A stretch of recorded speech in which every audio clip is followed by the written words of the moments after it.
Okay, so next and last talk of this two-day marathon on avatars is going to be given by Giovanna Borradori, who's a philosopher. She's professor of philosophy and of media studies at Vassar College in the US. She's a philosopher, as I said. She's writing a book on populism and the role of images. So her work is at the crossword between aesthetics and politics, and the talk she's going to give today is exactly about this, is about the role of images and selfies in particular in political activity. So, Giovanna.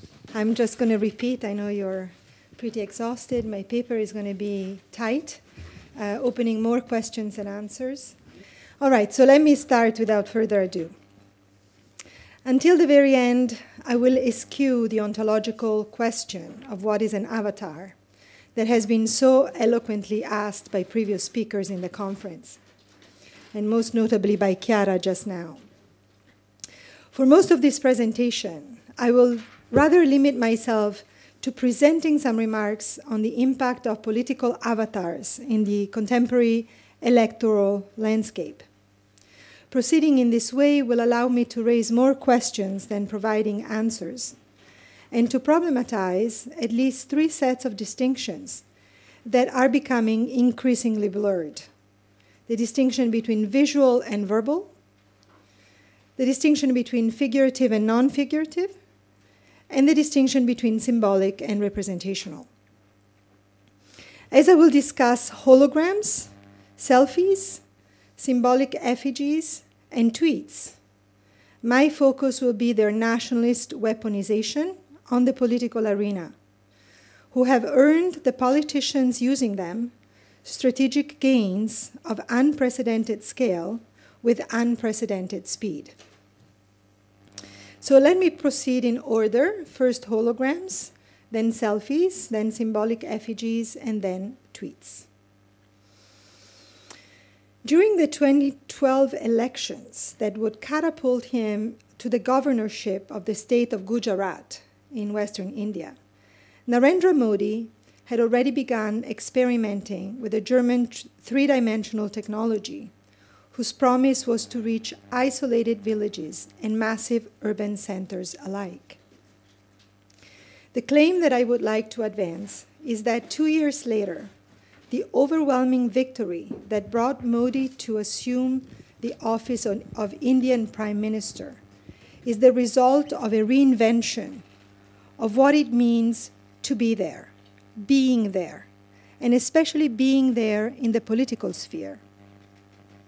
By being there, I mean the presence and the agency at once of the candidate, the activist, and the potential voter. This being there is a being in the world, understood as both a new register of public visibility and a new model of community. Martin Heidegger would have called it a new Dasein. In the months preceding the elections of 2014, Modi participated in 437 political assemblies, in person, but also appearing at another 1,450 public gatherings in the form of a hologram, thus extending his reach to an additional 14,500,000 voters. These holographic appearances complicate the ideal of a democracy instituted on dialogue, in which the possibility, always more imagined than real, of a face-to-face interaction guarantees, at least symbolically, the deliberative heart of the political process. What does it mean to elect a candidate on the basis of their holographic avatar? How does one reconcile the massive investment in ethnic and religious identity, which is characteristic of Modi's Hindu fundamentalist party, with the radical digitalization of his public persona and communication? The different contexts in which the holograms have appeared have produced a multiplicity of modes of perception and reception by the public. In the social fabric of Indian metropolises, from Mumbai to Chennai, the rallies brought together an average of 10,000 people, each time in an atmosphere that resembled a rock concert. In the villages of the most rural areas, however, from Himachal Pradesh at the feet of the Himalayas to Tamil Nadu on the Bay of Bengal, the spectators were convinced that the future prime minister was physically present. Modi's life-size holographic apparition, which speaks and gesticulates like a genuine specter, galvanized men and women of all ages, some of whom apparently ventured backstage to determine whether Modi was hiding somewhere. For this audience, the challenge of integrating an entirely new experience makes the hologram an aesthetic event, one in which technology seems to emanate the very promise of Western modernity that in the post-colonial world has been sold as progress. Commentators have focused on two aspects of the hologram.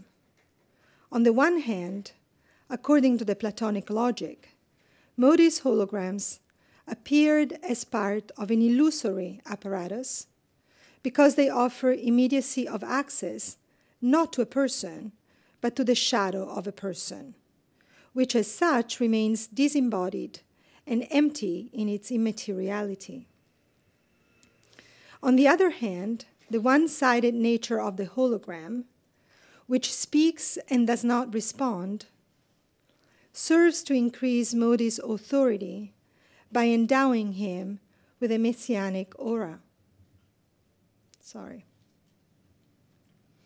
This one-sidedness of the hologram makes it an especially paradoxical tool for a populist politician who presents himself as a champion of accessibility and a direct democratic model of political communication.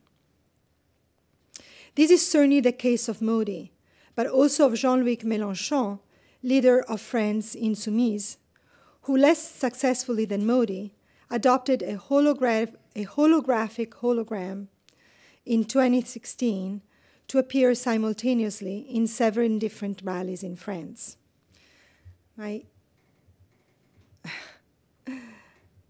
slides got messed up. Here is Mélenchon. In order to earn the support of a tax-savvy electorate living in the metropolises of the subcontinent, as well as geographically dispersed throughout the Indian diaspora in the rest of the world, from Malaysia to Canada to South Africa, Modi's electoral campaign launched another visual avatar through his initiative, Selfie with Modi. This immensely effective initiative revolved around a free application for smartphones that functioned as a Modi-themed selfie production apparatus. Besides acting as a classic photographic archive for the thousands of selfies that fans snapped with the future prime minister in the flesh, the Operation Selfie with Modi had a much larger range and took advantage of the installation of more than 1,000 selfie booths disseminated throughout the entire country, within which anyone was given the opportunity to take home a selfie with Modi's photographic incarnation. From its onset, thousands of people lined up to snap a selfie to post on their Facebook or Instagram profiles. Through Selfie with Modi, the Selfie with Modi became a hallmark of what the sociologist Byung-Chul An has called a digital swarm. The swarm is constituted differently from a classical political community, which typically crystallizes in the formation of an us on the basis of values and shared norms. Instead, the swarm does not express itself with a sole voice. neither sole voice nor a polyphony of voices. By encouraging anonymous communication, the swarm distinguishes itself by a sense of loss of faith in the name. This is a quote from the sociologist Byung-Chul An. Unlike the realm of names and discourse that function at a semantic level, holograms and selfies operate at the level of the aesthetic organization of perception. According to the campaign leadership, the objective of Selfie with Modi was quite simply, and quote, to give people the feeling that they are with Mr. Modi.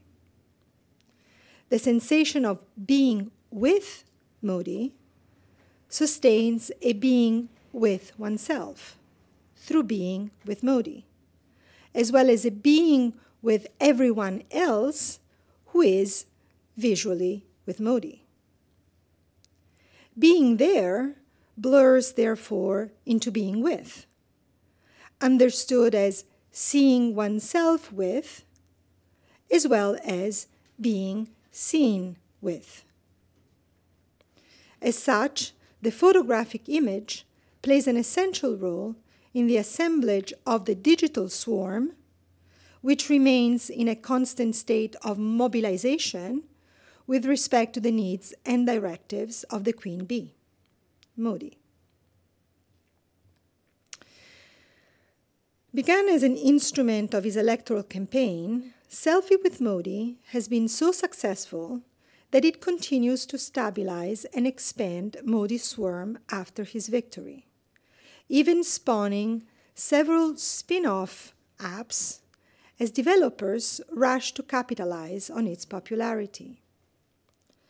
Selfie with Narendra Modi GI, one such incarnation of the program, has over 1,500,000 downloads and a rating of 4.1 in the Indian App Store as of today. The app permits its users at any time to upload selfies taken with Modi in the flesh, but also expands on the range of possible selfies that users may snap in the company of the Prime Minister's photographic avatar. It is possible, for example, to juxtapose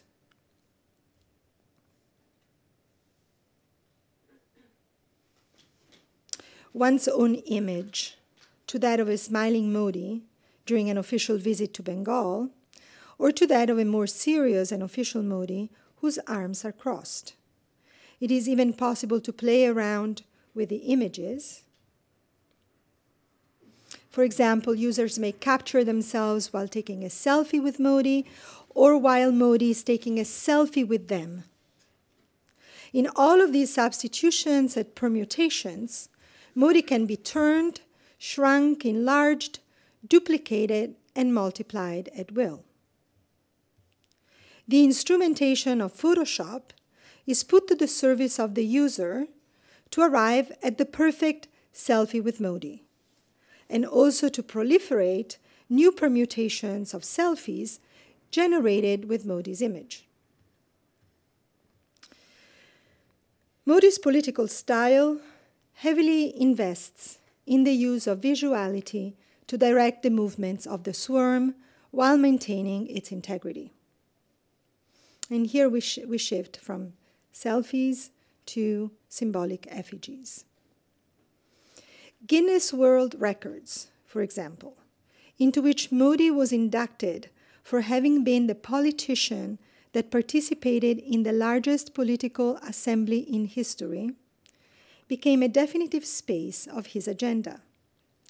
In Navsari in Gujarat, which is Modi's native state and his most solid electoral base, under the initiative Accessible India, and in collaboration with Alimco, Artificial Limbs Manufacturer Corporation of India, and the Division for Empowerment of the Disabled, 3 world records were orchestrated on the day of the Prime Minister's 66th birthday. First, 989 people of all ages who have disabilities gathered and broke the record for the number of oil lamps lit simultaneously. The following day, in the presence of Modi, 1,000 participants in wheelchairs, dressed in white, blue, and red, broke another record for having created the largest logo image with their bodies, spelling out "Happy Birthday, PM, Prime Minister." Again, under Modi's sponsorship, a third record was adjudicated when hearing aids were both distributed and calibrated for 600 people in only 8 hours. Through the use of holograms, selfies, and symbolic effigies like this one, Modi has revolutionized the parameters of what Jürgen Habermas defined as communicative action in the public sphere, redesigning its dynamics and outlines. By making public digital appearances at multiple events simultaneously, Modi reached layers of the electorate that were both socially and spatially dispersed across the 4 angles of the Indian subcontinent and indeed the surface of the planet itself. Also, by harnessing elements of visual communication, avatar politics takes advantage of certain residual spaces with respect to traditional politics, such as the Guinness World Records, which as such are requalified and reclaimed as screens onto which the movements of the swarm may be projected, celebrated, and legitimized. With his massive introduction of selfies, the Prime Minister launched a new sense of being there, understood as seeing oneself with Modi, and being seen with Modi, in which the photographic portrait and self-portrait played an essential role. As the number of Modi's followers grew into the tens of millions, to the point where, in August 2017, it temporarily eclipsed that of Donald Trump, and all over the world, and other world leaders on Instagram and Twitter, social scientists and political theorists debated whether to include Modi in the canon of populist politicians.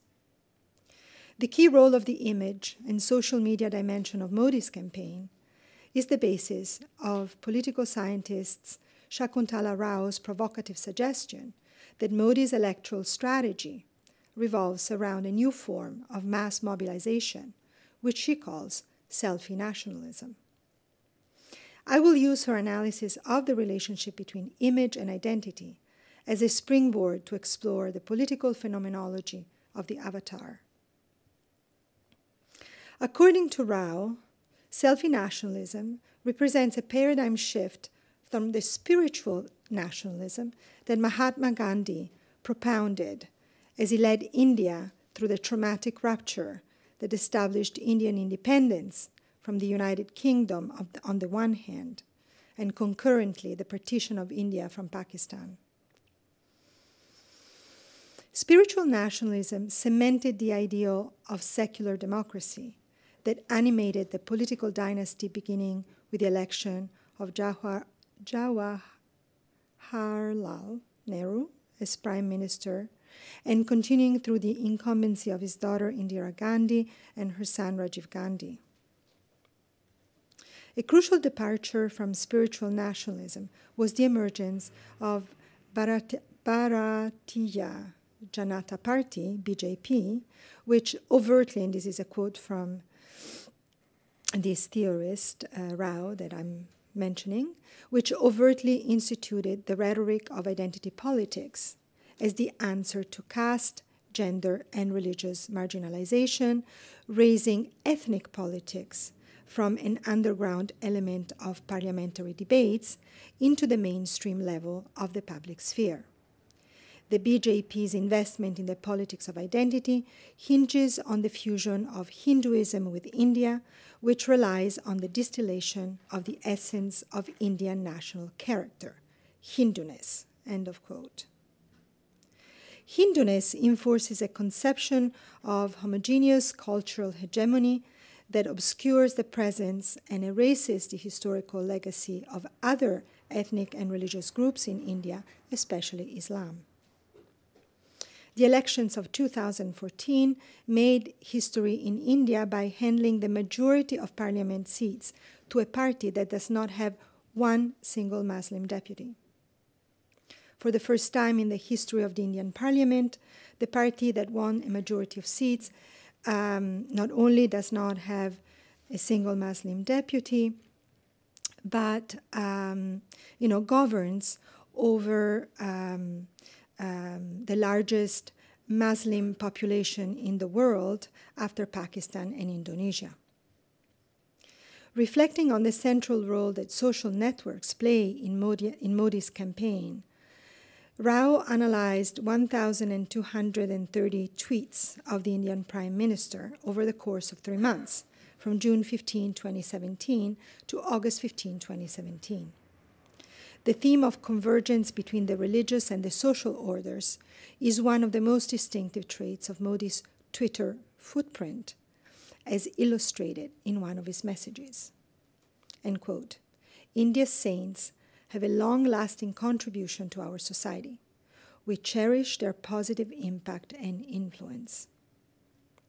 A platform for the performance of intimate, one-on-one dialogue with the electorate, Twitter is also Modi's instrument for disseminating his public speeches. I would like to suggest that Twitter may be another configuration of the political avatar. And that pertains to the distinction between verbal and visual, which I am implicitly calling into question or problematizing, complicating.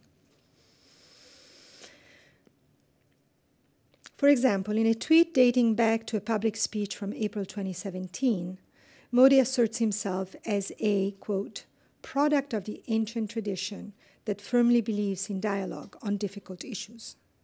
Dialogue, however, end of quote. Dialogue, however, requires the patient practice of curious and receptive listening, which is lost in Modi's message of unconditional admiration for key figures in the Hinduist tradition.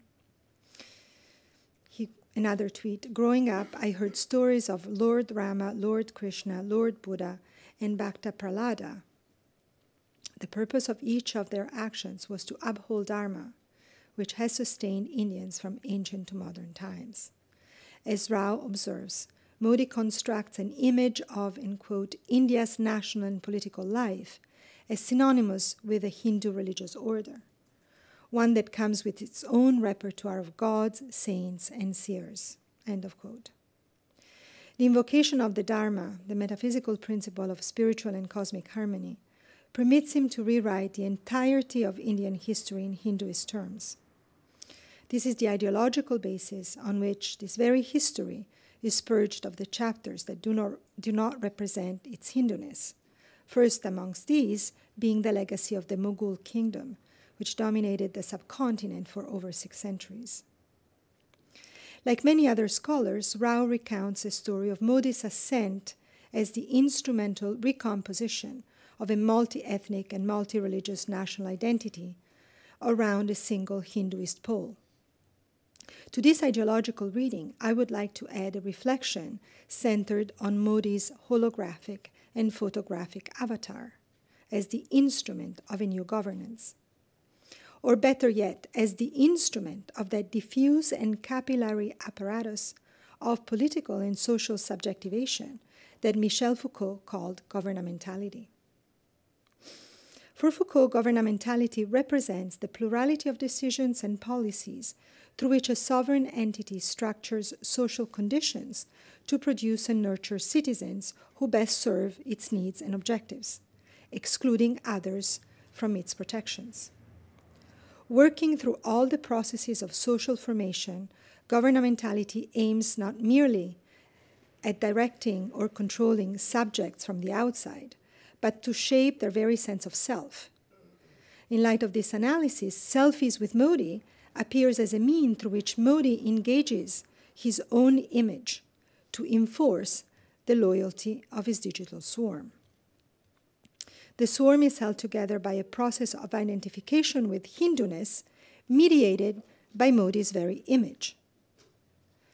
As Modi's ideological platform effects a fusing of his image with that of Hinduism, Modi's face and body become screens onto which a sense of belonging is projected that is first and foremost affirmed on the visual level. To appear next to Modi through the phantasmagoria of digital collage gives the people the feeling that they are with Mr. Modi, and the Selfie with Modi, as the Selfie with Modi campaign states. This perceived immediacy of access to Modi's presence is the foundation of the swarm, which is maintained as an imaginal community, both in the sense of a community based on loyalty to certain images, and of a community that lives and thrives in the imagination. Being with Modi understood as being seen with and seeing oneself with him is the mirage of a quick and direct political connection made possible by Selfie with Modi. So in this case, the direct democracy of Modi's populism is mediated by the image, is not ideological, is not ideologically articulated, but is articulated aesthetically through the image and through this phenomenological engagement with images. The width of belonging is played out in the expectation of an immediate contact in the literal sense of the absence of mediation and the subtraction of all filters and intercessions. It is the paradox of this projected experience that immediacy is achieved only through a hyper-mediated photographic gesture, the digital splicing of one's image with Modi's. At the same time, as it flattens and abstracts political community into the swarm, this imagined being with promises to collapse the I into the we, and individual into collective action, affirming absolute transparency and disintermediation as attainable political goals. The invisible mediation of Modi's image functions thus like an optical illusion, obscuring the immanent gap between reality and representation and between intention and action, which is the hallmark and avowed mission of a populist mobilization. So now I come to the conclusion. So far, the analysis of Modi's campaign reveals how a populist mobilization functions as a political machine fueled first and foremost by political avatars. It is through his appearance as a hologram that Modi was able to pander to communities, both urban and rural, dispersed throughout the subcontinent and the global Indian diaspora. It is through Selfie with Modi that Modi's political constituency shifted grounds and transformed itself into a digital swarm. In both respects, the political process is mediated by avatars that are technologically manipulated and visually reconstructed from the syntax of canonical archives. Advertisement, infotainment, selfies, formal political portraits, historical photojournalism, and messianic imagery. Even as Modi's campaign hearkens the futuristic and modernizing age of the hologram, it conveys its messages through aesthetic conventions that affect the reiteration of familiar frames of recognition. Modi's deployment of this pre-existing visual grammar shows how the holographic or digitally recombined avatar is itself mediated by an iconography already laid out in the history of photography. The legibility of images such as Modi's depends on a condition that I propose to call photographability, which determines what can be seen or imagined photographically according to images that have already been seen through photographs. Photographability functions like a filter. While in a technical sense, the filter is a camera accessory that alters the conditions of a scene's representation through the lens, photographability is an ontological filter that screens what one sees and does not see of the facts of the world. Conceptualized as an ontological filter, photographability is, however, inseparable from its archival mode of operation. since images, like words, do not exist in isolation but in concert with other images. The images that constitute the photographability of what we see are thus always already archivable, abstractly, in that their images organized in a system of reference to other images, as well as materially in that their images saved from the avalanche of images shot and never seen again, whose destiny of permanence and invisibility is not dissimilar from that of the plastic bags that are accumulating in large islands at the center of the ocean. Archivable images, images that have survived the deluge of images. As the philosopher Achille Mbembe theorizes, however, the archive is not merely a physical space. The archive is a metaphysical and social dimension that, insofar as significantly ritualized, fulfills both a religious and sepulchral function. Where religious function, regarding the complexity and importance of the rituals that characterize it, and a sepulchral function in which the archive becomes the fragments of lives and pieces of time that are interred in it, their shadows and footprints inscribed on paper and preserved like so many relics. The religious and sepulchral functions of the archive constitute for Mbembe the key to understanding its foundational role as an instituting imaginary. I suggest, in conclusion, to think of avatars as instituting imaginaries, in which the same archival logic operates irrespective of the nature of the archive.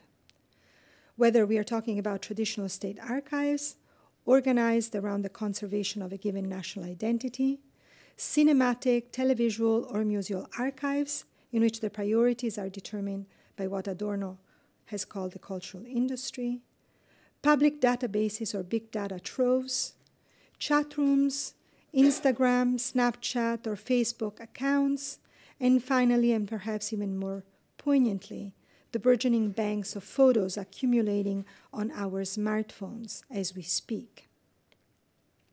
All of these I offer you to think about are instituting imaginaries. So in the same way that these are instituting imaginaries, I invite you to think of the avatar as an instituting imaginary. And as you keep this image of the avatar as an instituting imaginary into focus, I would like you to watch a video with which I'd like to conclude. It is a video by a British artist. And this is a trailer for a film.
Thank you.